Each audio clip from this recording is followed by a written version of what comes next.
stadium 3-4. Nah, ketika itu kita lihat misalnya kalium pasien sudah mulai tinggi. Nah, jadi kalium itu termasuk salah satu garam di dalam badan tubuh pasien misalnya udah tinggi, baru kita mulai melarang makan buah dan sayur.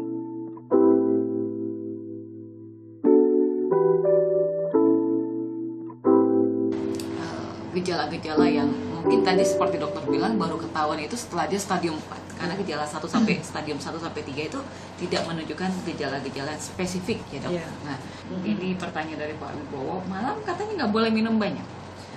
Sebenarnya kalau dibilang malam tidak boleh minum banyak karena nanti bolak-balik kencing kan. Nah, bolak-balik kencing itu akan mengganggu kualitas tidur kita. Nah, kalau kualitas tidurnya terganggu, otomatis kan juga kualitas hidup kita akan terganggu. Tekanan darah bisa terganggu, bisa tekanan darah bisa naik atau tekanan darah justru bisa turun. Nah, tekanan darah yang naik dan turun itu juga akan mengganggu ginjal. Jadi sebenarnya bukan minum malamnya yang mengganggu ginjalnya, tapi efek dari gangguan akibat minum malam itu. Nah, jadi kan terganggu dong. Kalau minum banyak-banyak kan pasti malam-malam tuh kencing-kencing. Nah, begitu kita kencing-kencing kan tidur pasti nggak nyenyak. Nah, itu yang mungkin akan mengganggu ke ginjal. Nah, artinya kalau minum ya sebaiknya memang banyak kalau kita tidak punya penyakit lain yang melarang kita untuk minum banyak. Nah, jadi kalau misalnya kita orang sehat ya dianjurkan minum sebanyak-banyaknya. Tapi kalau misalnya Pak Wibowo ada gangguan jantung, nah itu juga pasti akan dibatasi minumnya. Contohnya gitu. Tapi kalau ginjal katanya nggak boleh minum banyak juga ya dok ya? Kalau sudah menderita gagal ginjal. Nah, tapi kalau belum menderita gagal ginjal artinya masih sehat ya sebaiknya minum banyak. Tapi kalau misalnya Anda sudah didiagnosa misalnya gagal ginjal dan gagal ginjalnya itu kencingnya sudah berkurang, baru dilarang minum banyak. Tapi kalau kencingnya nggak ada masalah, itu nggak ada masalah. Karena gagal ginjal itu juga ada yang kencingnya normal, ada yang kencingnya tidak normal. Jadi nggak sama. Terus kalau sudah gagal ginjal, cuci darah, apakah bisa berakibat fatal, meninggal gitu? Ini case-nya keluarganya Pak Wibowo ya, seperti itu. Itu dia tadi yang sebelum yang kita bahas, bahwa seringkali itu kan pasien datang dengan kondisi yang sudah terlambat ke kita. Nah, biasanya kita ketika kita anjurkan cuci darah, nah karena masih denial mengatakan saya sehat-sehat saja, nggak mungkin, salah, nggak benar. Nah, jadi kemudian cari lagi second opini kemana-mana. Nah, kondisi kan makin berat. Nah, baru bersedia nanti cuci darah itu biasanya nanti setelah kondisi pasien mulai nggak sadar, cengap-cengap karena sesak nafasnya, atau mulai kejang-kejang. Nah, itu artinya sudah terlambat.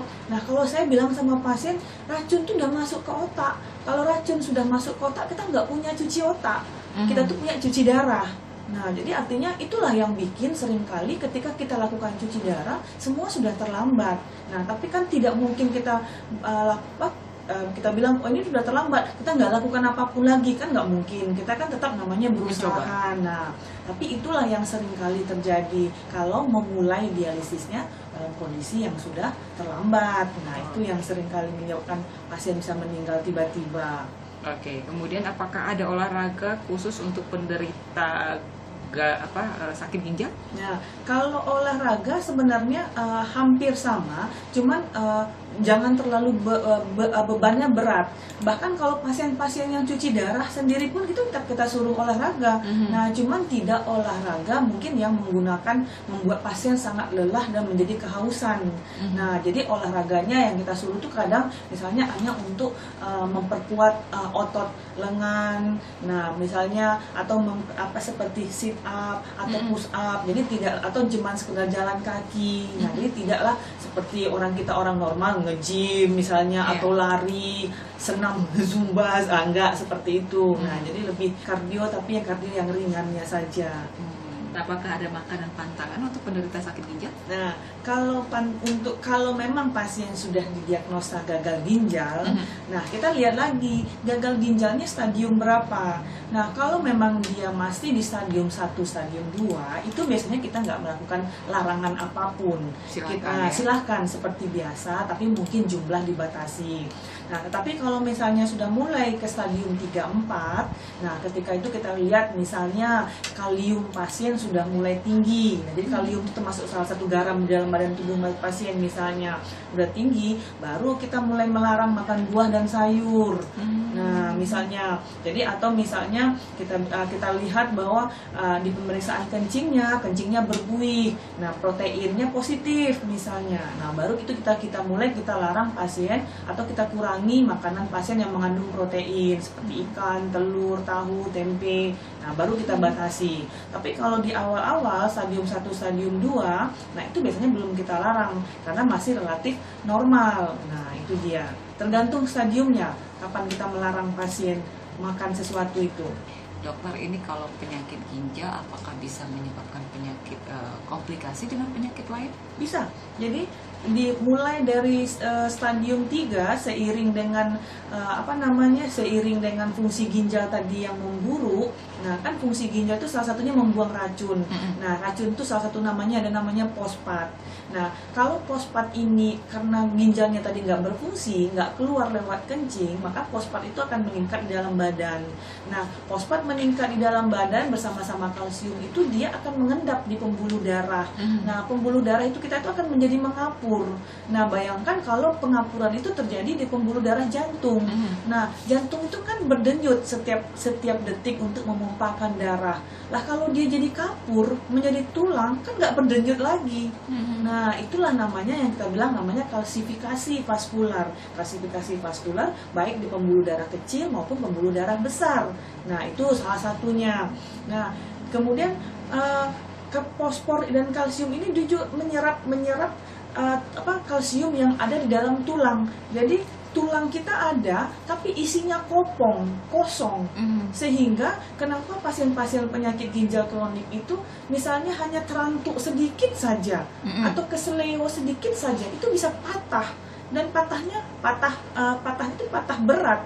Nah, jadi padahal mungkin cuma memer-memer aja ya, Dok, ya? Enggak, jadi begitu terantuk misalnya sedikit, jadi langsung patah. Nah, karena di dalam tulang itu kosong.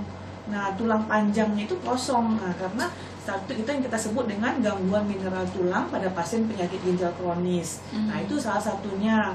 Nah, salah satu lagi fungsi ginjal tadi kan memproduksi hormon eritropoietin. Nah, karena ginjalnya yang tadi yang sudah rusak, maka hormon eritropoietin ini kan berkurang pembentukannya. Otomatis maka pembentukan darah juga jadi berkurang. Itulah kenapa pasien penyakit ginjal kronis ini mengalami HB yang rendah atau kurang darah istilahnya kalau kita orang awam.